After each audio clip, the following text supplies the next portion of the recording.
This is not the Uzalu show. There isn't one yet. No, there isn't. There never will be.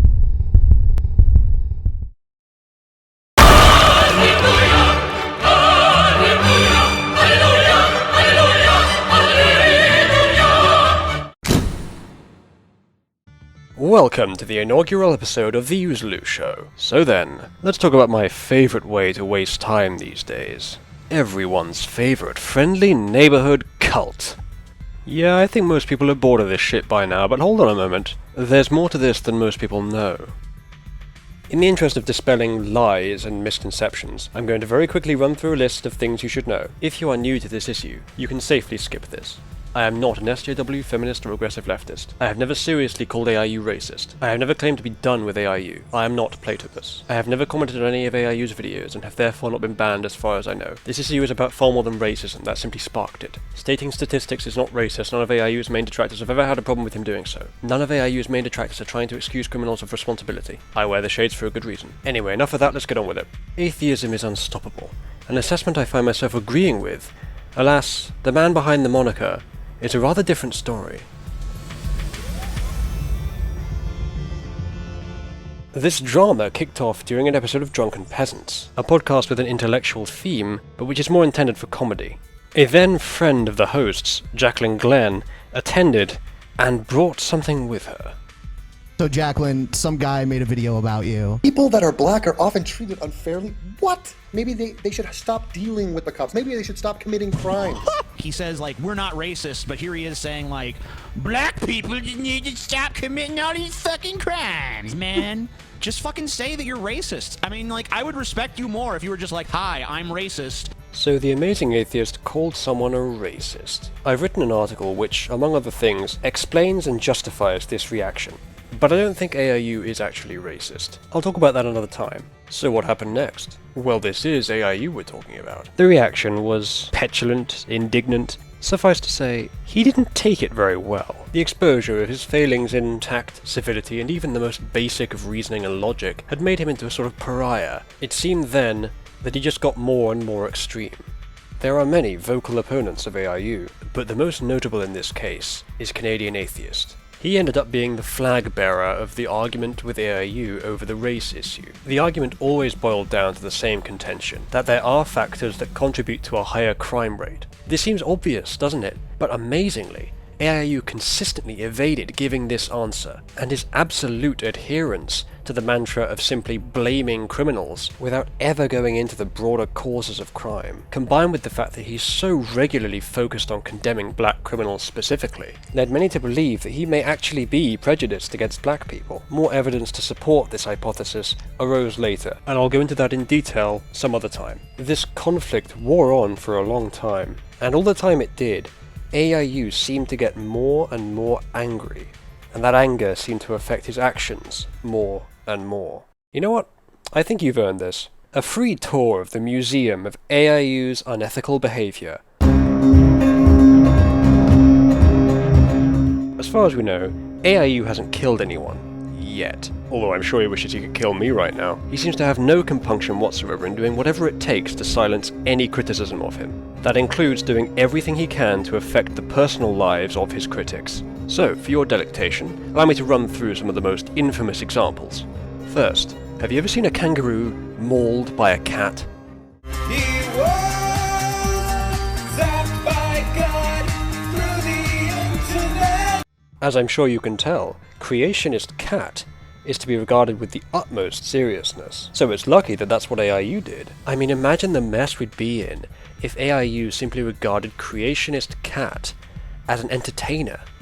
I shudder to think. Shortly after the Drunken Peasants featured AIU, the creationist cat made a joke about him on Twitter. CC, talk us through this. I suggested to his Patreon patrons that they just give their buddy straight to the KKK because they'd be getting a bigger bang for their buck. Thanks for stopping by, CC. Later, Shadowmites! Now this tweet was the start of a brief rivalry between CC and AIU. CC poked fun at AIU occasionally over the course of the next few days. Now since these jokes apparently hurt AIU's feelings, he responded in the way that any mature, rational, sane human being would. What did he do, you ask? Laugh it off like a big boy and go play with some different friends?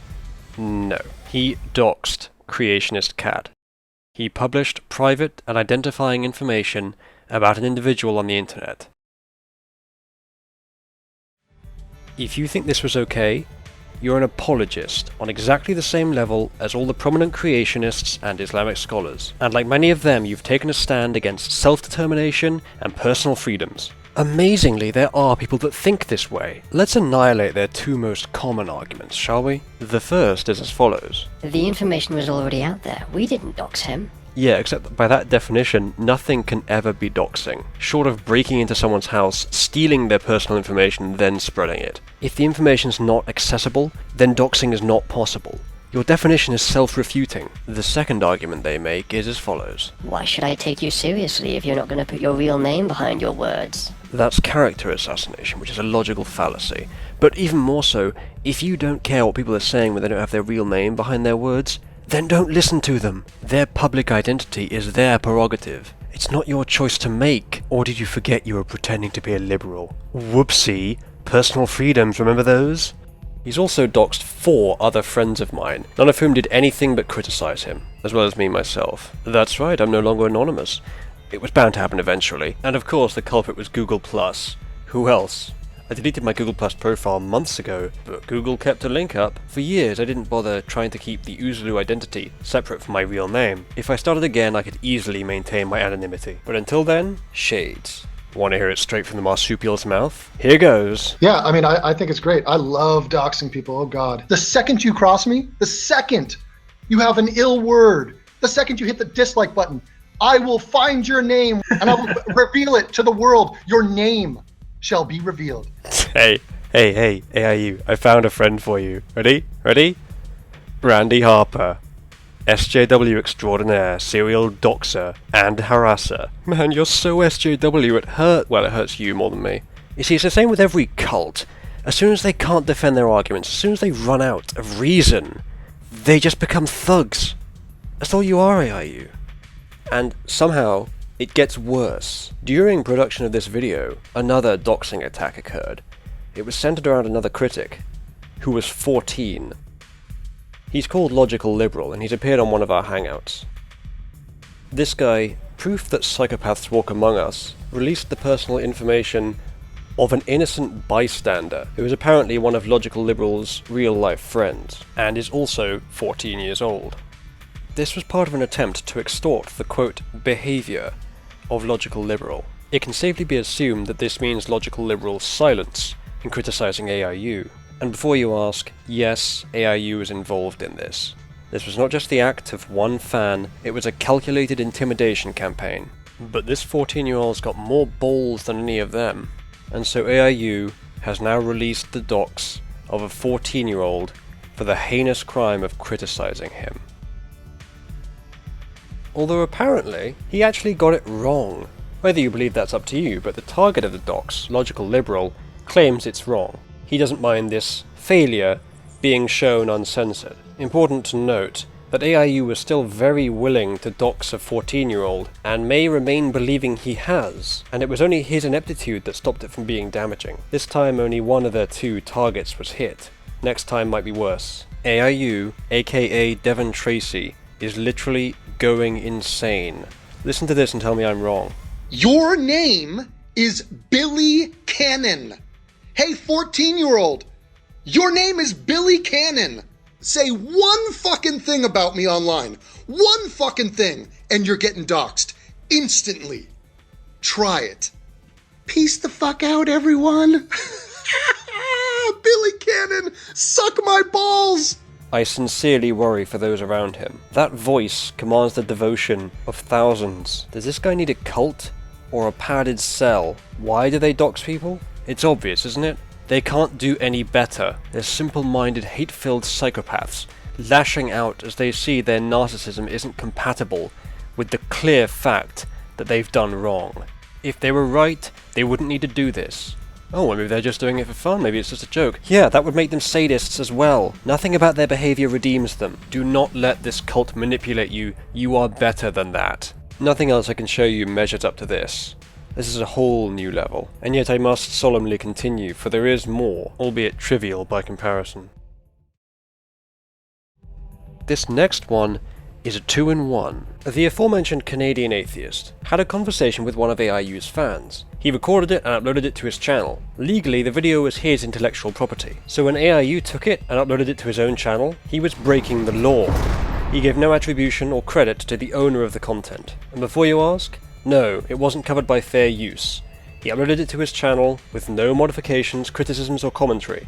It wasn't transformative. I find this to be unethical, but it's definitely illegal. Now, Canadian Atheist made no excuses for criminals, as AIU would advise. He used the Digital Millennium Copyright Act in an attempt to get the video removed. This placed a strike on AIU's YouTube channel, which conferred some limitations to it, which made AIU very sad. What happened next was definitely unethical and illegal in most places too.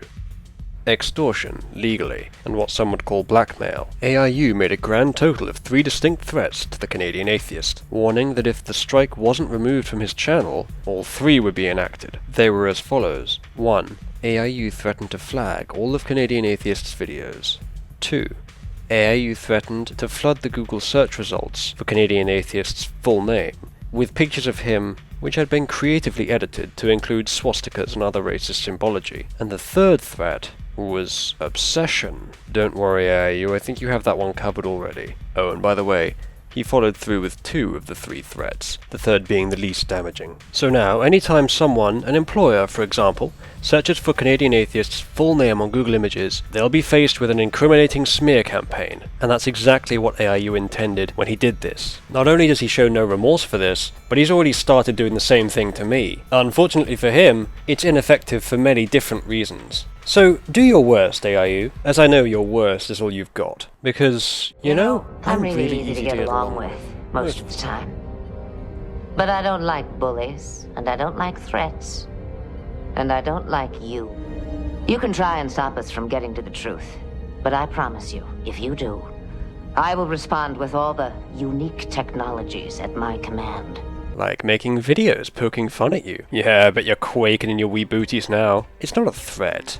It's a sneak preview of what's happening anyway. I just find it so much fun, and I've met some pretty cool people who also find it fun. And rest assured to anyone listening, this is a 2-way procedure. AIU is at least as obsessed with us as we are with him. He's our jester, we're his bane. So expect me to keep this up, for at least as long as he does. Oh, and by the way, the museum tour is not finished yet. Follow me for the next exhibit.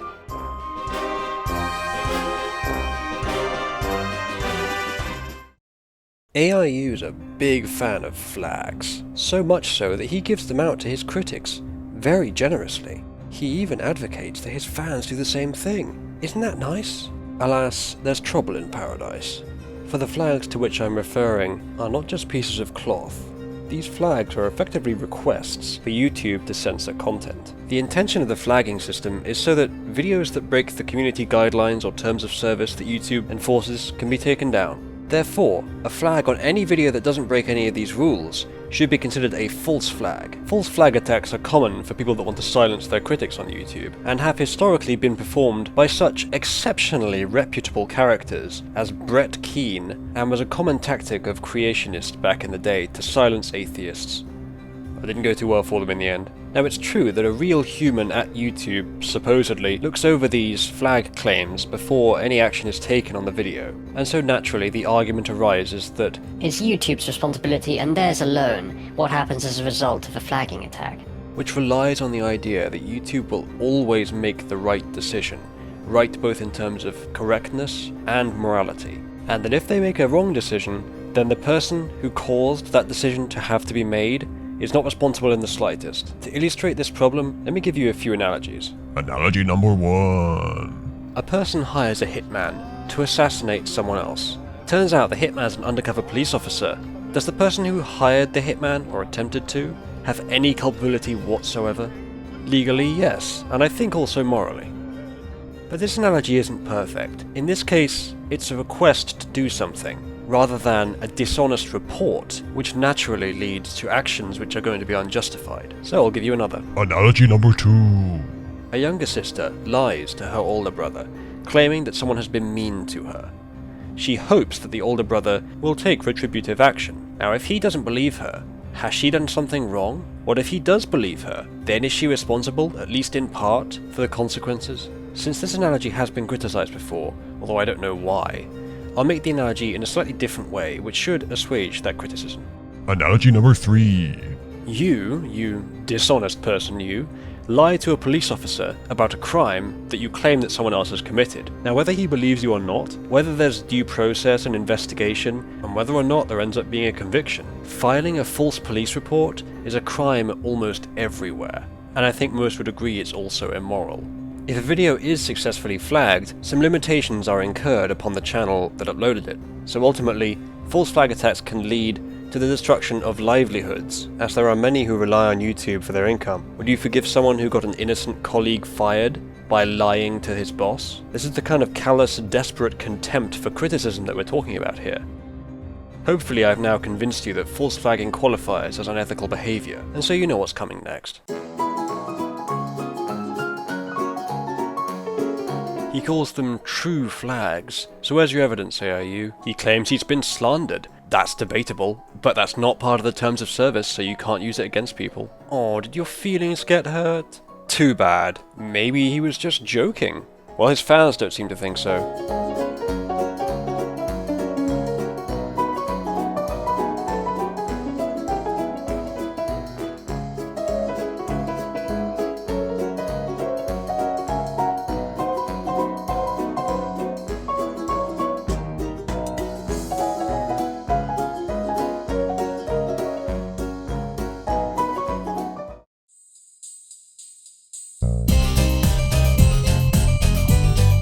These are just the best examples.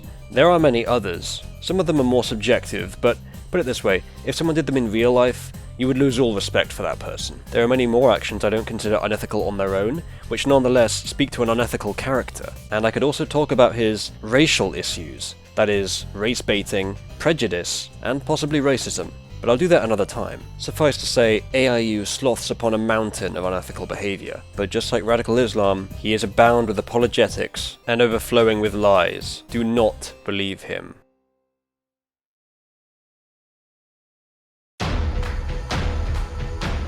So what is to be done about this cult? Well, allow me to explain what my attitude is and how I'm going to be dealing with them in future. There are two obvious options to start with. Either we ignore them, or we don't. Many are probably wondering why we don't just ignore them. Well, here's why. When he attained his pariah status, AIU became more extreme, more angry. He lost all his scruples as a sort of foreshadowing of now that he's losing all his marbles, although it wasn't a terribly impressive collection in the first place. Point is, whether it was our fault or not, this monster has been made, and whatever we do now, it's going to keep terrorizing innocent people. Now, given a lot of time, it may slow down, it may return to a more human state, but that could take years, and it may never happen. The majority of AIU's followers really appreciate that strength they see in him, rather like Donald Trump, actually. So he can't possibly get softer. He's in too deep now. It benefits him to continue being a psychotic cult leader. He's far too far down that rabbit's hole. The only conscionable option, in my opinion, is to oppose him in a strategic way. You may be wondering why I'm publishing my strategy. Won't he see this? Take advantage of it? I don't think he's that smart. I think he's locked into one path. He can't possibly change it now. It would do more damage to him for him to change his approach, even if it's intended to counter my strategy. And I'm not going to put every part of my strategy out there, just the important bits. So without further ado, here is my strategy against AIU.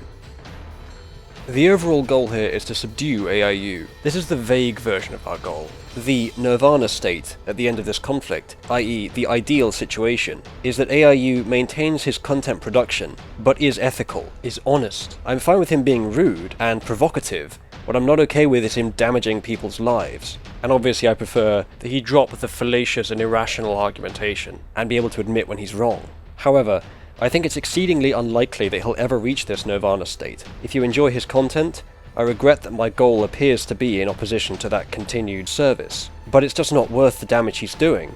Many people enjoy the comfort that the Catholic Church brings to them, but is it worth the systematic rape of children all around the world?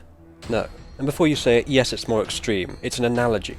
There will inevitably be backlash as AIU becomes more and more extreme and angry. Only those who are willing to endure this backlash should join the forefront of AIU opposition. Point 1. Maintain rational opposition from all sides. The pressure on its own isn't going to have an effect. In fact, on its own it may do more damage than good. AIU loves the counterculture he thinks he's building. The difference is made when the opposition is not just pressure, but is rational. You gotta hit him where he's wrong. My hypothesis is that combining his narcissism with the fact that his critics are actually right about him is causing an insurmountable denial within him. That's what's making him angry. Don't bother appealing to ethical norms, that'll just feed his counterculture narrative. Instead, I advise you appeal to exemplars, those figures he admires, who are mostly skeptical, rational atheists, like Sam Harris. Do you think Sam Harris would believe that AIU's actions are in pursuit of a peak on the moral landscape? Bringing totally unnecessary suffering to people who offer genuine criticism of him doesn't seem like the most efficient route to the best possible life for everyone. Insults against AIU and his fans, while sometimes fun, are totally worthless in the pursuit of this goal. Point 2. Take moral territory. AIU has become an advocate of many behaviours that most would consider unethical. This has happened because AIU wants to use certain unethical tools, like intimidation, such as doxing and extortion, etc., to silence his critics, but his critics call him out on it, oppose it, and so he has to oppose them. His narcissism prevents integration of the idea that his critics could be right about anything, especially related to him, so he's become, among other things, a doxing advocate. As we continue to condemn his unethical behaviour, he'll continue to become more unethical, more self-confident in that unethical behaviour, to the point that he'll alienate everyone. Point 3. Maintain ethical high ground. If we're fighting against unethical behaviour, we can't use unethical behaviour. Double standards are their domain, not ours. The perception from a wider audience that this is just an internet flame war doesn't help our cause, because it's far more than that. If we maintain the ethical high ground, it will help to assuage that misconception. Point 4. Remain civil when it's mutual among AIU's fans. There's no reason to be civil to the upper echelons of the cult, but his fans are a different matter. The number of defectors and dissenters is increasing. What I'm forecasting is already coming to pass. The cult's less extreme members are breaking away from it. Treat each person as an individual case. Dehumanization is also one of their domains. And maintain the truth, always the truth, with as little embellishment as possible. Embellishment's not even necessary. The truth alone should convince any rational person. No lies, no propaganda. That's another one of their domains. Point 5. Direct engagement is not necessary, but may help. No one needs to actually talk to AIU to achieve this goal. Our criticism doesn't need to be directed at AIU specifically. It can be targeted at our audience, his opponents, who he's constantly watching. That said, I have no reason to turn down an invitation to talk with AIU under certain circumstances. I'm not afraid to defend my position, as I'm usually quite good with defending the truth. Engaging in flaming with his underlings isn't going to help anyone, except maybe them. The attitude to take, in my opinion, is, your king is in check, most of your pieces are gone. One lone pawn isn't of much interest to us. Now, if the analogy to make sense, we'd have to remove the pawn promotion rule, because let's face it, their pawns are always going to be pawns, even if not of them. We're only a few turns from checkmate now, and our side of the board is full of powerful pieces. Why the hell do I care so much? I'm a humanist, a humanitarian. I want to help people who are under unfair attack. Why do I care so much about petty internet drama? ISIS is more dangerous than AIU, right? Of course. But I can't do shit about ISIS. Neither can you, and neither can AIU. Don't you think all this attention you're giving him is just helping him? Evidence seems to suggest otherwise. Why would he be doxing and extorting his critics if his critics were helping him so much? At that point, you're essentially painting him as a mindless sadomasochist, an hypothesis I think is partially established by other evidence. And by the way, his subscriber count is irrelevant. The vast majority of these people wouldn't support him if they knew even one or two of the things he's done. And ask me again if I'm helping him when we succeed, and his hateful conglomeration is scattered to the winds.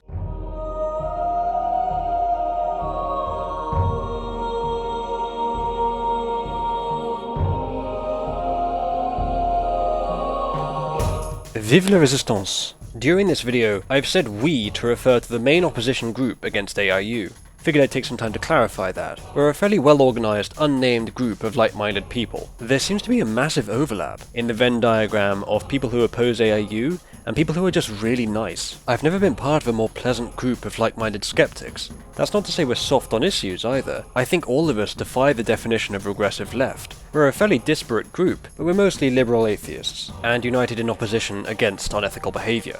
If you want to join the group, All you need do is oppose unethical figures. We're more likely to notice you if that figure is AIU, especially if you associate with some of the group's more prominent members, on YouTube and Twitter primarily. I'll link a handy selection of them in the description. You can also interact on my website, uzalu.net, and this is bound to invite some attempts at espionage. That'll be fun. When the AIU drama is all over, my hope is that we can become a group with the aim of defending against unethical behaviour from all internet figures, because this happens a lot. AIU's nothing special. But hey, maybe you're the one that's got what it takes to be our next member. Just be an ethical skeptic and speak out against those who aren't. That's all we ever did.